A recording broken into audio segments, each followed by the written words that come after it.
ሰላም ጤና ይስጥልን በመላው ዓለም ለምትገኙ የቻናላችን ተከታታዮች በሙሉ እንደምናላችሁ እንደምንቆያችሁ የአሜሪካ እስራኤል ኢራን ጦርነት በዓለም ዙሪያ ባሉ የሰው ልጆች ላይ በህይወት የመኖር የህልውና አደጋ ደቅኗል ተባለ።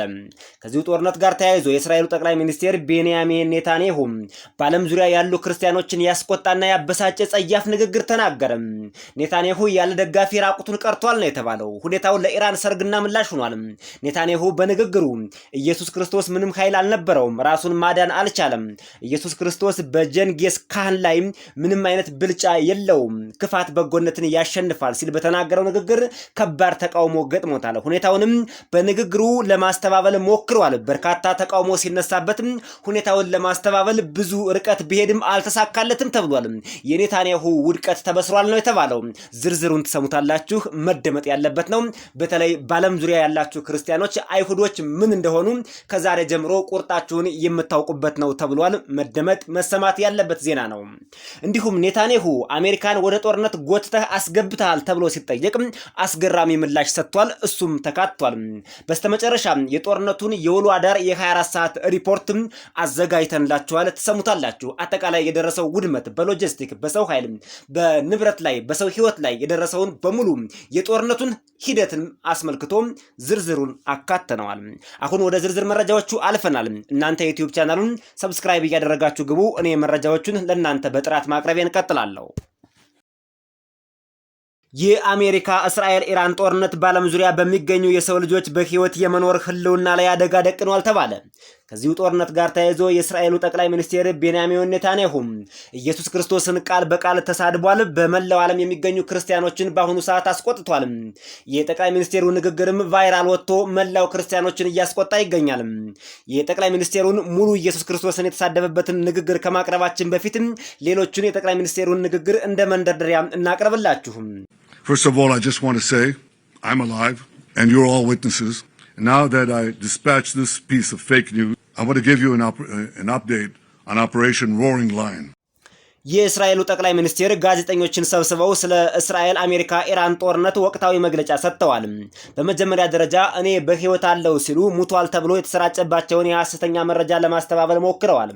ቀጥለውም ከፕሬዚዳንት ትራምፕ መሪነት ጋር በመሆን አሜሪካና እስራኤል ኦፕሬሽን ራይዚንግ ላየን ወይም አንበሳው ተነሳ፣ አንበሳው አገሳ የሚሉ መፈክሮችን በመያዝ በኢራን ላይ ታይቶ ተሰምቶ የማይታወቅ ዓለም ከዚህ በፊት አይቶት የማያውቀውን ኦፕሬሽን ፈጽመናል፣ ኦፕሬሽኑም አሁንም ቀጥሏል ሲሉ ተሰምተዋል። ኦፕሬሽኑም 3 ዋና ዋና ዓላማዎች እንዳሉት የእስራኤሉ ጠቅላይ ሚኒስትር ተናግረዋል። አንደኛ የኢራን የኒውክሌር ስጋቶችን ሙሉ በሙሉ ማስወገድ ነው ብለዋል። መሰረተ ልማቶችን ማጥፋት፣ ከመሬት በታችም እንዳይኖሩም አድርገን ዶጋመድ አድርገናቸዋል ሲሉ ተደምጠዋል። ሁለተኛ የባላስቲክ ሚሳኤል ስጋትን ማስወገድ ነው ብለዋል። ሶስተኛ የኢራን ህዝብ ነፃ ማውጣትና በራሱ መብት ራሱ እንዲወስን ማስቻል ነው ሲሉ 3 ዋና ዋና ግቦችን ለዓለም ጋዜጠኞች በሙሉ የእስራኤሉ ጠቅላይ ሚኒስትር መግለጫ ሰጥተዋል። ኢራን አሜሪካን፣ እስራኤልን፣ የራሷን ህዝብና መላው መካከለኛው ምስራቅን እያጠቃች ነው ሲሉ አንድ ንግግር ጨምረዋል። በፕሮክሲዎቿ በብዙ ሀገሮች ላይ ጥቃት ትፈጽማለች፣ የሄርሙዝ የባህር መንገድን በመዝጋትም ዓለምን ለማሸበር ትሞክራለች፣ ተጽዕኖ ለመፍጠርም ትሞክራለች ሲሉ የእስራኤሉ ጠቅላይ ሚኒስትር አክለዋል።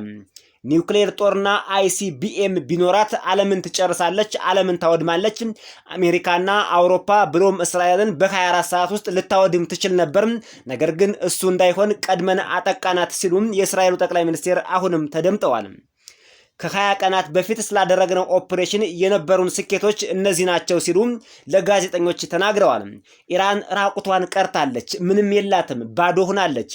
ሚሳኤሎቻቸው፣ ድሮኖቻቸው፣ የኒውክሌር ማስወንጨፊያ ጥንስሶቻቸው፣ ፋብሪካዎቻቸው፣ የኒውክሌር መሰረተ ልማቶቻቸው፣ አመራሮቻቸው፣ አጠቃላይ ሊደርሺፑ ሙሉ በሙሉ ወድመዋል። የባህር ላይ አጠቃላይ ሎጂስቲካቸው በሙሉ ወድመዋል። የአየር ኃይላቸው ወድመዋል። የኤዝ ሰንሰለታቸው በሙሉ ተቆራርጧል ሲሉ ነው ለዓለም ጋዜጠኞች የእስራኤሉ ጠቅላይ ሚኒስትር ይህ ለኛ ድላችን ነው ሲሉ የድል ብስራት ብለው የተናገሩት። እስራኤል አሜሪካን ወደ ጦርነት ጎትታ አላስገባችም። ትራምፕ ራሱ ወስኖ ለአሜሪካ ብሔራዊ ጥቅም ያደረገው ጦርነት ነው። ሁለቱም ለዓመታት ያክል በኒውክሌር ስጋት ላይ ሲከራከሩ ቆይተዋል። ስለዚህ አሜሪካ ወደ ጦርነቱ በእስራኤል ተጎትታና ተገዳ ሳይሆን የገባቸው ወይም በእስራኤል ተባብላ ሳይሆን የገባቸው ራሷ አምናበት የገባችበት ጦርነት ነው ሲሉ የእስራኤሉ ጠቅላይ ሚኒስትር ተናግረዋል። Hi, Tom Sifi Burridge, ABC News. Prime Minister, given the escalation of attacks on US allies across the Gulf, given the spiraling energy costs, the high costs in general, the US service personnel killed in this war, many Americans are asking that question, whether you misled their government into starting this war, and for how long should Americans keep paying the price? Well, I misled no one, and I didn't have to convince President Trump about the need to prevent Iran from developing its nuclear program, putting it underground, and being able to launch nuclear-tipped missiles at the United States. He understood that. He explained it to me. I didn't explain it to him. And I think that our partnership is the only way to avoid this catastrophic development. The loss of servicemen is painful. Early on in my military service, a fellow soldier died in my arms. I lost a brother who fought terrorists, led the historic Entebbe rescue. The cost to bereaved families is enormous, and I sympathize and send the condolences of the people of Israel to these families and to the American people. Freedom is precious. It has its costs. በዚህ ንግግር ላይ የእስራኤሉን ጠቅላይ ሚኒስቴር በቀጥታ እንደሰማችሁትና ጋዜጠኞችም ጥያቄውን በቀጥታ ሲያቀርቡላቸው እንደተመለከታችሁት እስራኤል አሜሪካን ወደዚህ ጦርነት በቀጥታ ጎትታ አላስገባችም። ነገር ግን አሜሪካ የራሷን ብሔራዊ ጥቅም ለማስጠበቅና እንዲሁም ያለባትን ስጋት ለማስወገድ ከዚህ በፊትም አሜሪካ ኢራን የኒውክሌር የጦር መሳሪያ እንዳትታጠቅ በከፍተኛ ሁኔታ ማዕቀብ መጣልና እንዲሁም ድርድሮችን ስታደርግ ብትቆይም ሁኔታው አልተሳካላትም። እናም ይህን ጦርነት ማድረግ ነበረባት በራሷ ፍላጎት በራሷ መብትና በራሷ ውሳኔ የተወሰነ ጦርነት እንጂ እስራኤል አሜሪካን ወደዚህ ጦርነት ጎትታ በጭራሽ አላስገባችም ሲሉ የእስራኤሉ ጠቅላይ ሚኒስቴር ለጋዜጠኞች ከቀረበላቸው ጥያቄ ላይ የተወሰደ ማብራሪያ ነበር። ከዚሁ ጋር ተያይዞም የእስራኤሉ ጠቅላይ ሚኒስቴር የኢራን አገዛዝ ሙሉ በሙሉ ወድቋል፣ እስላሚክ የሆነው የአያቶላሁ ሪጅም ሙሉ በሙሉ ፈራርሷል፣ አሁን ኢራን ውስጥ ያለው አመራር ተወዛግቧል፣ ግራ ገብቶታል፣ የሚይዘው የሚጨብጠው ጠፍቶታል፣ የኢራን ህዝብ በፍጥነት ወጥቶ መቃወም አለበት፣ ተቃውሞውንም መቀጠል አለበትና ህዝቡ መነሳት አለበት፣ በራሱ መብት የሚፈልገውን መሪ መምረጥ አለበት ሲሉ ነው ለኢራን ህዝብ ጥሪ ያቀረቡት። የአሜሪካ ወታደሮች ሞት ለአጭር ጊዜ ነው፣ የአጭር ጊዜ ህመም ነው። ኒውክሌር ኢራን ከታጠቀች ግን ሁሌም የማያባራና ለአንዴና ለመጨረሻ አሜሪካውያንን በሙሉ የማጥፋት ዘመቻ ነበራት ሲሉ የአሜሪካ ወታደሮች እንዲበረቱም ትዕዛዝና ማስተባበያ እንዲሁም ማበረታቻ የሚሆን ቃል የእስራኤሉ ጠቅላይ ሚኒስቴር አስተላልፈዋል። ነዳጅና የዘይት ዋጋ መጨመርን አስመልክቶ የእስራኤሉ ጠቅላይ ሚኒስቴር አዲስ መፍትሄ አለኝ ብለዋል። አማራጭ የዘይት መንገዶች በአረቢያ ባህር ገብ መሬት በኩል ወደ እስራኤል የሚዘረጋና የስትሬት ኦፍ ሄርሙዝን ሙሉ በሙሉ ሊያስቀር የሚችል አዲስ የንግድና የነዳጅ ዘይት መተላለፊያ መስመር ለመገንባት መላው የዓለም ህዝብን እስራኤል ጥሪ አቅርባለች ሲሉ የእስራኤሉ ጠቅላይ ሚኒስቴር ተናግረዋል። ትራምፕን እንደ ጀግና መሪ አወድሰዋል። ዓለም በሱ ዕዳ አለበት፣ ፕሬዚዳንት ትራምፕ ለዓለም ህዝብ በሙሉ ዕዳ እየከፈለ ነው ሲሉ ፕሬዚዳንት ትራምፕን አሞካሽተዋል። ዲሞክራቶች አደጋን በጊዜው መለየትና መቋቋም አለባቸው፣ ከፕሬዚዳንት ትራምፕ ጎን መቆም አለባቸው።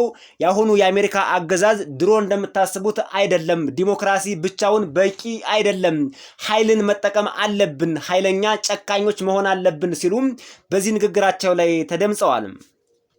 ቀጥሎ የሚቀርበው መረጃ ደግሞ የእስራኤሉ ጠቅላይ ሚኒስቴር ኔታንያሁ በዓለም ዙሪያ ያሉ ክርስቲያኖችን ያስቆጣ ጸያፍ ንግግር ተናገረ። ኔታንያሁም ራቁቱን ቀርቷል ነው የተባለው። ከዚህ በኋላ እስራኤልን የሚደግፍ ክርስቲያን አይኖርም ነው የተባለው። ሁኔታው ለኢራን ሰርግና ምላሽ ሆኖላታል ነው የተባለው። ዝርዝሩን አብረን እንከታተለው። የኔታንያሁ ንግግር በዓለም ዙሪያ ያሉ ክርስቲያኖችን አስቆጣ። ሁኔታውም ሰበር ዜና ነው። ቪዲዮውም ቫይራል ሆኖ በዓለም አቀፍ ደረጃም መነጋገሪያ ሆኗል ነው የተባለው። የእስራኤሉ ጠቅላይ ሚኒስቴር ቤንጃሚን ኔታንያሁ ትናንት መጋቢት 18 In this world, it's not enough to be moral. It's not enough to be just. It's not enough to be right, you know. One of the greatest writers of the 20th century, someone that I admire a lot, was the historian Will Durant. Now, he wrote many volumes. I read most of them. He also wrote The Lessons of History, a 100-page book, in which he said, well, history proves that, unfortunately and unhappily, Jesus Christ has no advantage over Genghis Khan. Because if you are strong enough, ruthless enough, powerful enough, evil will overcome good. Aggression will overcome moderation. የእስራኤሉ ጠቅላይ ሚኒስቴር በትናንትናው ዕለት ማርች 19 2026 በፈረንጆች አቆጣጠር በሰጡት መግለጫ ላይ ኢየሱስ ክርስቶስ በጀንጊስ ካን ላይ ምንም አይነት ብልጫ የለውም፣ ምንም አይነት ኃይል አልነበረውም ማለታቸው በዓለም አቀፍ በሚገኙ ክርስቲያኖች ላይ ከፍተኛ ቁጣና ተቃውሞ እየቀሰቀሰ ይገኛል። ንግግሩ ምን ነበር? ጠቅላይ ሚኒስቴር ከኢራን ጋር ስላለው ጦርነትና ስለ አገራቸው ደህንነት በሰጡት ጋዜጣዊ መግለጫ ላይ የታሪክ ተመራማሪውን ዊል ዱራንትን ጠቅሶ እንዲህ የሚል አስቀያሚ ንግግር ተናገረ። ታሪክ እንደሚያሳየው በሚያሳዝን ሁኔታ ኢየሱስ ክርስቶስ በጀንጊስ ካን ላይ ምንም አይነት የኃይል ብልጫ አልነበረውም። ምክንያቱም በቂ ጥንካሬ፣ ጨካኝነትና ኃይልን የተቀላቀለ እርምጃ ስላልወሰደ ነው ሲል ተደምጧል።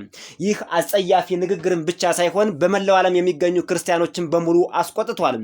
የተቃውሞው መንስኤ ይህ ንግግር በማህበራዊ ሚዲያ ላይ በፍጥነት እየተሰራጨ ሲሆን ብዙዎች ኔታንያሁ የክርስትና እምነትና የኢየሱስ ክርስቶስን ስም ዝቅ አድርጓል በሚል እየተቹት ይገኛሉ። በተለይ ኢየሱስ ክርስቶስ ከማንም በላይ ኃይል አለው ብለው ለሚያምኑ ምዕመናን ንግግሩ ጸረ ክርስትና፣ ጸረ ኢየሱስ ክርስቶስና ንቀት የተሞላበት፣ ድፍረት የተሞላበት አጸያፊና የቆሸሸ ንግግር ተብሎ ተፈርጇል። በእስራኤል ዘንድ የተሰጠው ማብራሪያ ተቃውሞው እየበረታ መሄዱን ተከትሎ ኔታንያሁ በዛሬው ዕለት በማህበራዊ ገጻቸው ባወጡት ማብራሪያ ላይ ንግግራቸው ሃይማኖትን ለመንካት እንዳልሆነ ገልጸዋል። ዋናው መልእክታቸው አንድ ሀገር ምንም ያህል የሞራል የበላይነት ቢኖረውም እንደ ኢየሱስ ክርስቶስ ራሱን የሚከላከልበት ወታደራዊ ኃይል ከሌለው በጨካኝ ጠላቶች እንደ ጀንጊስ ካን ሊጠፋ ይችላል የሚል ንግግር እንደ ማስተባበያ ተጠቅመዋል። ይሁን እንጂ በመላው ዓለም የሚገኙ ክርስቲያኖች በታምር ለእስራኤሉ ጠቅላይ ሚኒስቴር ይቅርታም አናደርግም፣ ከሱ ጋር የሚተባበር አገርም ከዚህ በኋላ በሃይማኖታችን ላይ የመጣ ነው ሲሉ ቆርጠው ተነስተዋል። እንግዲህ የኔታንያሁ ንግግር በራሱ ጊዜ በራሱ ሰዓት ማኖ ነክቷል፣ ቀይ መስመርም አልፏል። ይህ ለኢራን ሰርግና ምላሽ ነው ተብሏል። ወትሮም ኢየሱስ ክርስቶስን የሰቀሉት አይሁዶች ነበሩ። አሁንም የኔታንያሁ ንግግር ከሱ አይተናነስም። ኢየሱስ ክርስቶስን ከመስቀል የማይተናነስ ንግግር ነው ተብሏል።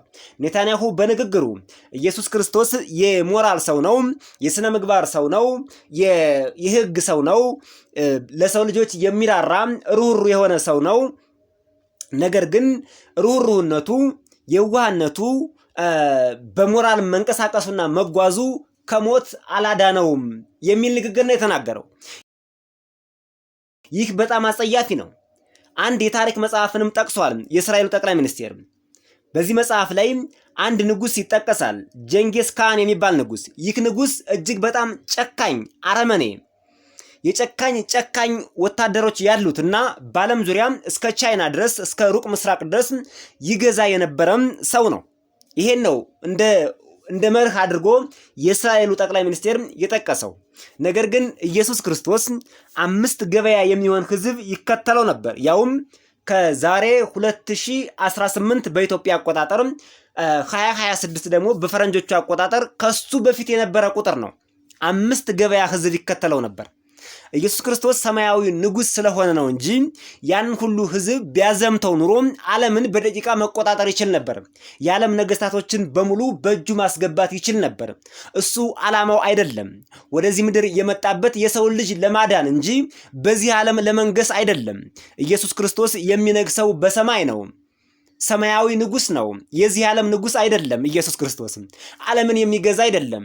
እንደ ዓለም ፖለቲከኞች በምርጫ የሚመራ ስልጣን ያለው አይደለም። ኢየሱስ ክርስቶስ ዘላለማዊ የሆነ የማይቀነስ የማይጨመር ማንም ሊገዳደረው የማይችል ሰማያዊ ዙፋን ያለው ወደፊትም የሚኖር ያለና የነበረ ነው። ይህን የእስራኤሉ ጠቅላይ ሚኒስቴር አልተረዳውም። የእስራኤሉ ጠቅላይ ሚኒስቴር በዚህ ምድር ላይ ቢነግስ 60 ዓመት 70 ዓመት ወይ 80 ዓመት ሊሆን ይችላል። ኢየሱስ ክርስቶስ ግን ዘላለማዊ ንጉስ ነው። ይህን ያልገባው የእስራኤሉ ጠቅላይ ሚኒስቴር በትናንትናው ዕለት ጋዜጠኞችን ሰብስቦ መግለጫ ሲሰጥ ኢየሱስ ክርስቶስ በሞራል ብቻ የሚጓዝ ስለነበር ወታደር ስላልነበረው ሚሳኤል ስላልነበረው ኒውክሌር ስላልታጠቀ እንዲሁም ድሮን ስላልታጠቀ ራሱን መከላከል ባለመቻሉ እኛ እስራኤላውያን ሰቅለነዋል ማለት ነው በሌላ አባባል። ግን ይህ አልነበረም። ኢየሱስ ክርስቶስ ሁሉን ማድረግ የሚችል ነው። ኢየሱስ ክርስቶስ ወደዚህ ምድር መጥቶ የተሰቀለበት ዋናው ምክንያት የሞተበት ዋናው ምክንያት ለእናንተ ለጨካኞቹ ለአይሁዶቹ ራሱን አሳልፎ ሰጥቶ የሞተበት ዋናው ምክንያት የሰው ልጅ እንዲያድን ቃል ገብቶ ስለነበረ ነው እንጂ በዚህ ምድር ላይ መጥቶ የእስራኤል ንጉስ ለመሆን የአሜሪካ ንጉስ ለመሆን የሩሲያ ንጉስ ለመሆን የኢራን ንጉስ ለመሆን ዓላማም የለውም። እሱም ኢየሱስ ክርስቶስን ሊገልጸውም አይችልም። ሰማያዊ ንጉስ እንጂ ምድራዊ ንጉስ አይደለም። ከዚህ በኋላ ከአይሁዶች ዘንድ የሚቆም ክርስቲያን አይኖርም በይፋ ነግረውናል። እንደውም በአይሁዶች ዘንድ ቁስል አለብን እኛ ክርስቲያኖች ነው ያሉት በዓለም ዙሪያ ያሉ ክርስቲያኖች።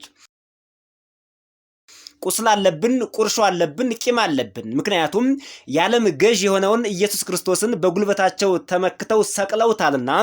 አሁንም ደግሞ ኔታንያሁ የሚለው ንግግር ኢየሱስ ክርስቶስ ኃይል የለውም፣ ፓወር የለውም፣ ሞራል ብቻ ነው ያለው፣ ደግነት ብቻ ነው ያለው፣ የዋህነት ብቻ ነው ያለው፣ በርህሩህነቱ ብቻ መዳን አልቻለም፣ ኃይል ያስፈልጋል፣ ጭካኔ ያስፈልጋል ነው ያለው። በጣም የቆሸሸ ንግግር ነው የተናገረው። እጅግ በጣም ጨካኝ መሆን ያስፈልጋል። የዓለም ገዥ መንግስት ለመሆን በዚህ ሰዓት ጨካኝ መሆን ያስፈልጋል። ከጨካኞች በላይ መሆን ያስፈልጋል። እንዲሁም የሞት አምላኪዎችና ጨካኞችን እነሱን በሙሉ ልንቀጠቅጣቸው ይገባል ነው ያለው የእስራኤሉ ጠቅላይ ሚኒስቴር። እጅግ አጸያፊ ንግግር አድርጓል።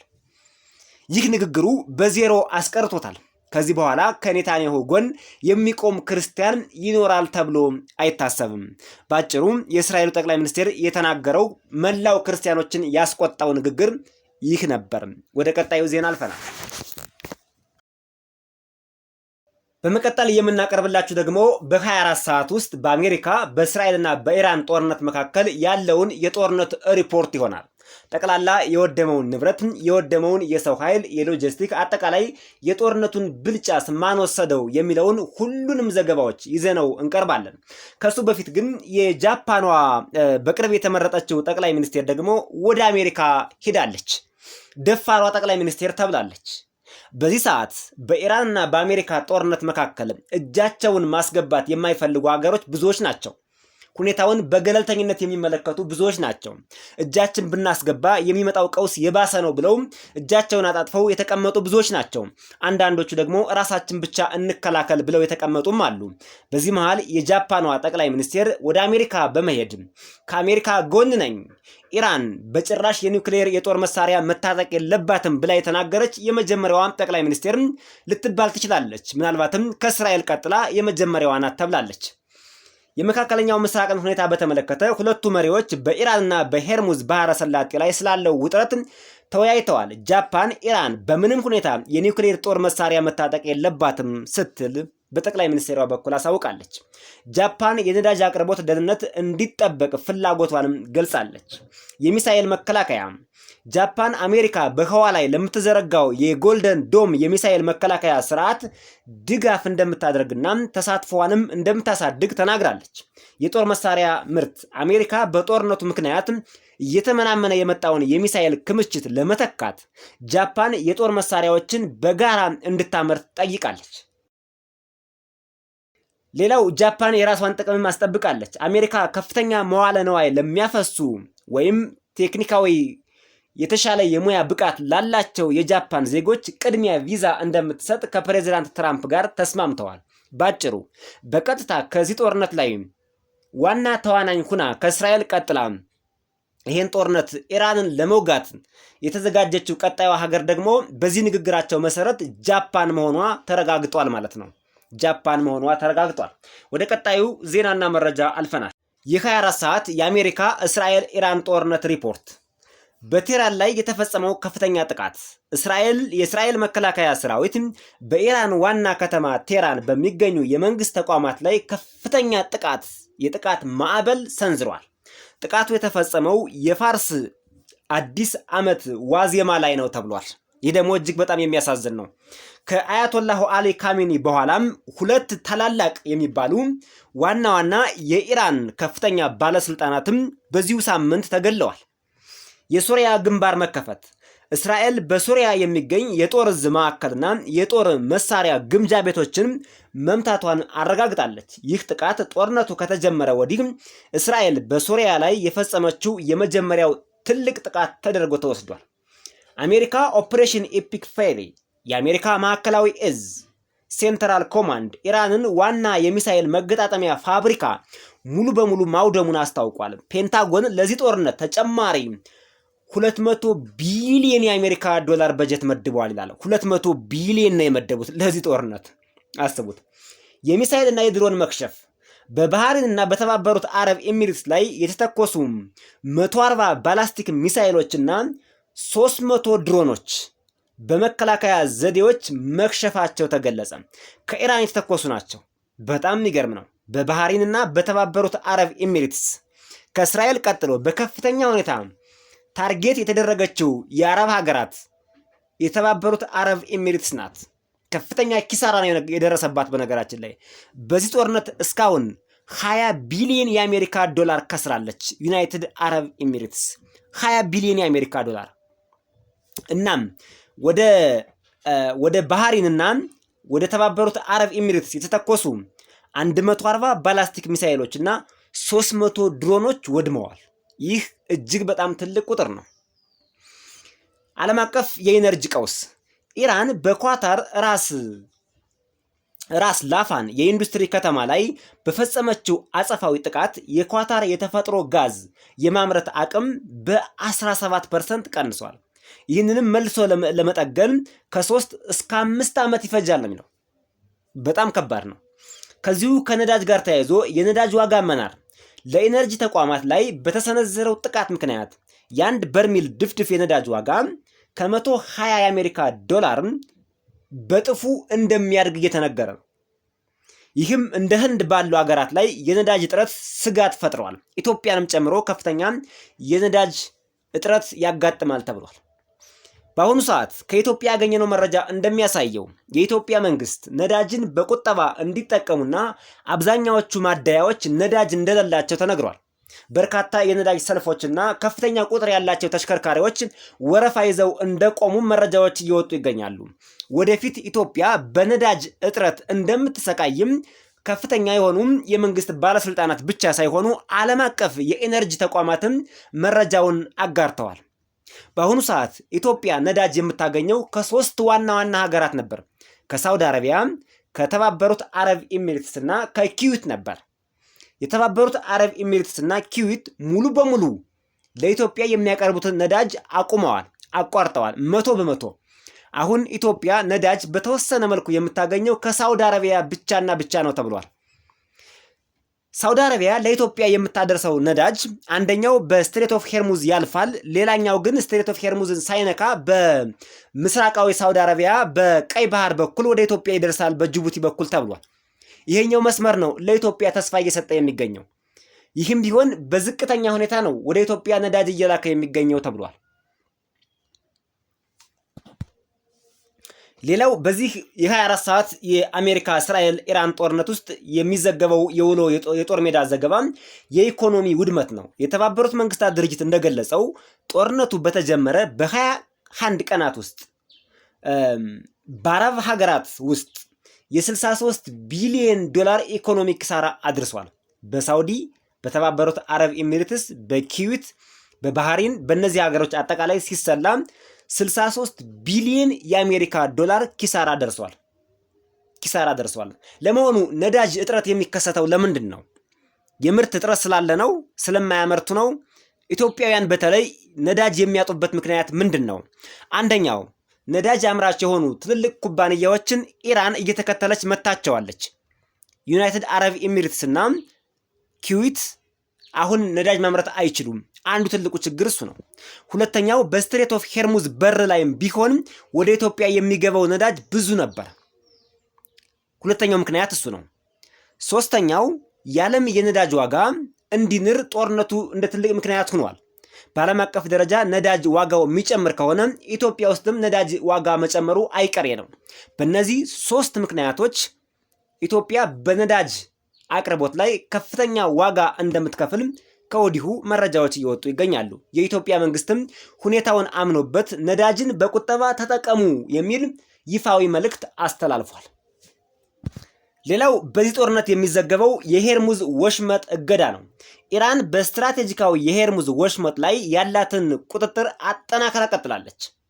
በወሽመጡ ለሚያልፉ መርከቦች አዲስ የጉምሩክ ታክስና ቀረጥም አስቀምጣለች። ለህንድ፣ ለሩሲያና ለቻይና በቀላል ቀረጽና ደህንነቱ አስተማማኝ በሆነ ሁኔታ መርከቦቻቸው እንዲያልፉ የተፈቀደ ሲሆን ከአሜሪካ ጋር አጋርነት አላቸው ለተባሉ ሀገሮች በሙሉ ግን መስመሩ ዝግ ነው። መርከቦቻቸውም በፍጥነት በሚሳኤል ይመታሉ ተብሏል። አሜሪካ እስካሁን ይህን መስመር ለመቆጣጠር አልቻለችም።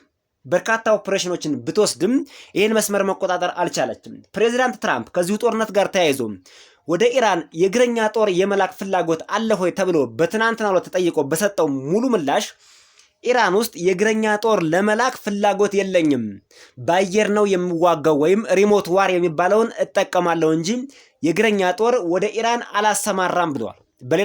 በሌላ በኩል የእስራኤሉ ጠቅላይ ሚኒስቴር ከተቻለ ሌላ የስትሬት ኦፍ ሄርሙዝን የሚተካ አዲስ መስመር አለኝ፣ ዓለም በሙሉ ኑ ወደኔ አግዙኝ፣ ይህን መስመር እንገንባው፣ ከሳውዲ አረቢያ የባህር በር ተነስቶም እስራኤል ይደርሳል ብሎም ሩቅ ምስራቅና አውሮፓን ድረስ ያረሰርሳል፣ ይህ መስመር መከፈት አለበት እያሉ ነው። ካልሆነ ግን የስትሬት ኦፍ ሄርሙዝን በእግረኛ ጦርም ጭምር መቆጣጠር አለብን ሲሉ ተደምጠዋል። የሰብአዊ መብት ቀውስ በኢራን በእስራኤልና በሊባኖስ የሟቾች ቁጥር እስካሁን ከ3000 በላይ ደርሷል። በጣም ከፍተኛ ቁጥር ያለው ሰው እያለቀ ነው ማለት ነው። የተከበራችሁ አድማጭ ተመልካቾቻችን ለዛሬ ከእስራኤል ኢራንና አሜሪካ ጦርነት ጋር ተያይዞ ያሉ ወቅታዊ ትኩስ መረጃዎች እነዚህ ናቸው። የፈለገ ቦታ ብትሄዱ ከዚህ የተለየ መረጃ አይኖርም። በሌላ ዜናና መረጃ እስከምንገናኝ በያላችሁበት ሰናይ ቆይታ ተመኘን።